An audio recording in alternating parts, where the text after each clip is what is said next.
Hello বন্ধুরা, তোমরা কেমন আছো? আশা করছি ভালো আছো, আর আমিও ভালো আছি। তো এটা রবিবারের ব্লগ। ভিডিও এডিট করা হয়নি, আসলে সংসারের সব কাজ সামলে তারপরে ভিডিও ভয়েস দিয়ে আবার এডিট করা আমার পক্ষে খুবই চাপের একটা ব্যাপার। কারণ ছেলেকেও আমাকে সব দেখতে হয়, কারণ ছেলেরও ও টিউশনেও তো অন্য কারোর কাছে পড়ে না, আমার কাছেই পড়ে। তো ওকেও যেহেতু পড়া রেডি করতে হয়, সব কিছু আমাকেই করতে হয়। তো তারপরে আবার সংসারের কাজ থাকে, তো সেগুলোকে করে তারপরে আবার ভিডিও করা, তারপরে ভয়েস কর দেওয়া, আবার এডিট করা। তো এর জন্য একটু দেরি হয়ে যায় ভিডিও আমার দিতে। তো যাই হোক, তোমরা কিছু মনে করো না। তো এই যে সকালের বাসি কাজ করে তারপরে গা হাত পা ধুয়ে এখন করব সকালের টিফিন। তো চলো। আর এই দেখো সকালকে যে মশলার কোটোগুলোকে ধুয়ে দিয়েছিলাম, তো এগুলো এখানেই রেখে দিয়েছি, কারণ বাইরে তো বৃষ্টি হচ্ছে, রোদ্দুর থাকলে দিলে শুকিয়ে যেত।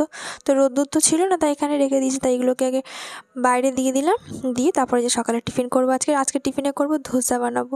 আমার বর খুব ভালোবাসে ধোসা খেতে, তো ওর জন্য অনেক দিন ধরে বলছে ধোসা বানানো। তো আমার যেহেতু ধোসার চালটাকে এমনি চাল ডাল পিষে তো ধোসা বানালে তো হবে না, ওটাকে কি আগে ভিজিয়ে রেখে পিষে রেখে দিতে হয়।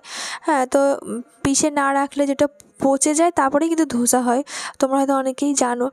তো তার জন্য না ওটা আমার মনে থাকে না বলে না করা হচ্ছিল না, ভেজাতে হয়তো ভুলেই যাচ্ছি চালটা, তার জন্য করার জন্য। তো আজকে ফাইনালি করবো ধোসা।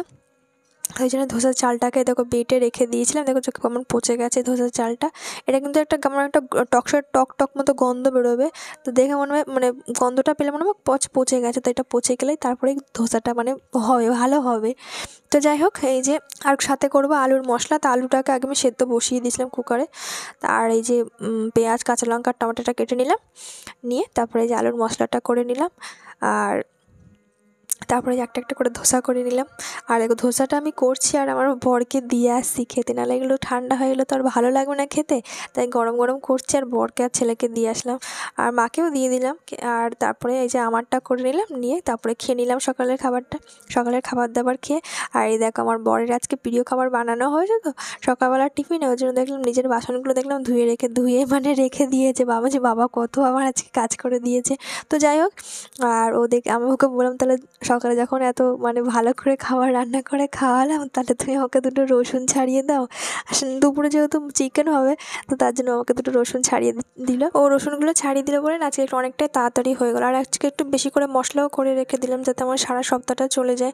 নাহলে সকালবেলা রান্না করতে গেলে না মশলার জন্য আবার মশলা করতে গেলে আরও অনেকটা সময় চলে যায় তাড়াতাড়ি করে রান্না করার জন্য। তার জন্য একটু বেশি করে মশলাটা করে রেখে দিলাম। মশলাটা করে নিয়ে ভাতটা বসিয়ে দিলাম। সকালে তো আজকে ধোসা হয়েছে, ভাত করা হয়নি, তাই ভাতটা আগে বসিয়ে দিলাম। ভাতটা বসিয়ে দিয়ে চিকেনটা রান্না করে নিলাম।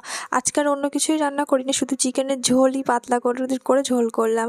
কেন বলো তো, অন্য কিছু রান্না করলেও আমার বর ছেলে কেউ তো খাবে না, আগে বলবে যে আমার জন্য একটুখানি করে দিতে। তো একটুখানি করে কোনটুখানি রান্না করবো বলো?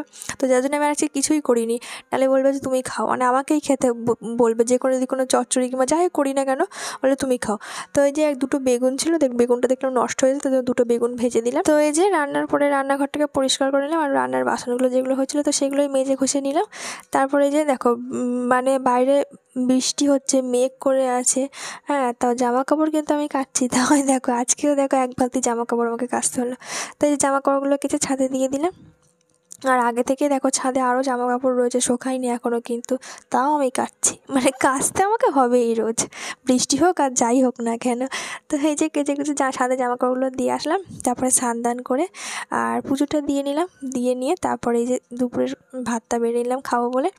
আর এই দেখো আমার বরকে বলেছিলাম শুধু একটুখানি তুমি আমাকে ভিডিওটা ক্যামেরাটা সেট করে দাও তো ওখানটায়, আমি ভাতগুলো নিয়ে আসছিলাম বলে বললাম তো তুমি একটু করে দাও তো। তো ও শুধু ক্যামেরাটা সেট করে রেখে দিয়েছে। হ্যাঁ, ভিডিও যে অন করিনি, আমি দেখেও নি। আমি ঘরে খাওয়া দাওয়ার পরে যখন পরে এসে দেখছি ভিডিও হয়নি। তো যাই হোক, এরকম ক্যামেরাম্যান যেন তোমরা রেখো না, তাহলে আর তোমরা ভিডিও করতেই পারবে না। তো যাই হোক, এই দেখো আমার খাওয়া দাওয়া হয়ে গেছে, আমার বরের খাওয়া হয়ে গেছে। আমার ছেলের এখনও খাওয়া হয়নি, কারণ আমাদের দুজনের তো খেতে খেতে তো আমার তো দুজনের তো তাড়াতাড়ি খাওয়া হয়ে যাবে। আমার ছেলের কি তাড়াতাড়ি খাওয়া হবে বলো? ওর তো 1 ঘন্টা লাগে খেতে। তো যাই হোক, এই যে ওকে আমার কাছে অর্ধেকটা ভাত খেলো, আর বলছে আমি বাবার কাছে খাবো অর্ধেকটা ভাত। তার বাবার কাছে আবার অর্ধেকটা ভাতটা খেয়ে নিল। তবে যে দুপুরের খাবার দাবার খেয়ে একটু রেস্ট করে তারপর একটু গেলাম দোকানে। দোকান বলে সোনার দোকানে গেলাম একটু। আমার ওই যে আয়স্তটা ভেঙে গেছিলো, তো ওটাকে একটুখানি সারাই করতে দিয়ে আসলাম।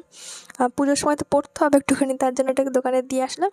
আর আমার এই যে নূপুরটাও একটু ভেঙে গেছিলো, তো ওটাকেও দিয়ে আসলাম একেবারে।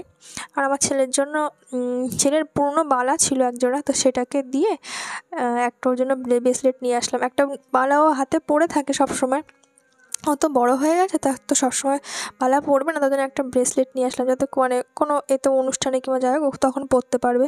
তো তার জন্য একটা ব্রেসলেট নিলাম, আর আমার একটা নূপুরের বল নিলাম, যেই যে ঝুমঝুমি দেওয়া এই বলগুলো। আর এই দেখো বাইকের পেছনে বসলে যদি বৃষ্টি জল মানে বৃষ্টি যদি হয়, তাহলে তোমার মানে শাড়ির অবস্থা আমার দেখো কী অবস্থা হয়েছে।